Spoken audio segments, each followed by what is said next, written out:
So here is our second field of barley, and you can see how it's hanging down here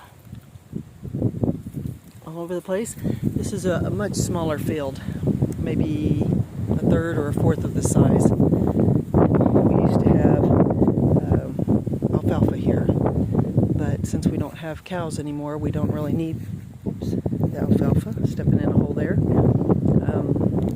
So Mark headed home with the tractor and trailer, and Dima and Yura are there, and they'll empty it out. We've got a place set up undercover on top of a tarp, and they'll be able to mix it up and make sure it dries really well. And Pastor Sergey and I went ahead and came here to this field, and we're waiting for Pasha, the tractorist, to get here with the harvester. So Sergey and I were talking about it in the car, and he's thinking it's better to do the barley again next year, because even though the yield is not as big as wheat, there's a lot more processing that has to be done with the wheat. And so it'd be more expensive and in the long run not as cost as effective as the barley. So I think that's probably a good deal.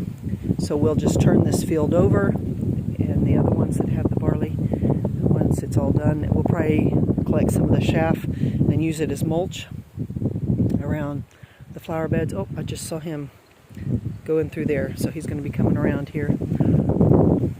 We'll use it for mulch on the flower beds, and probably under the currants, maybe between the strawberries, just to kind of help keep the weeds down.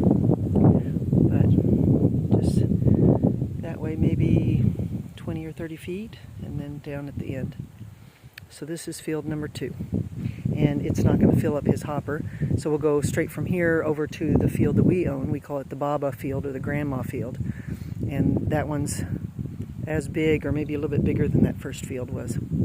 So that first field we got 1 ton and 400 kilograms, so that's a really good. We were thinking we might just barely make 2 tons between the 3 fields, but I think we're going to go well over 2 tons, which is great for us. That'll last a couple months. They've harvested the wheat outside of the village, and through our pastor here, we end up buying his wheat and then the corn a couple months later, and so that gives us a good bit of what we need. And then maybe once or twice through the winter we'll have to buy from a contact that we have in the village next door. So anyway, excited about this new chapter, and that we're able to do the barley.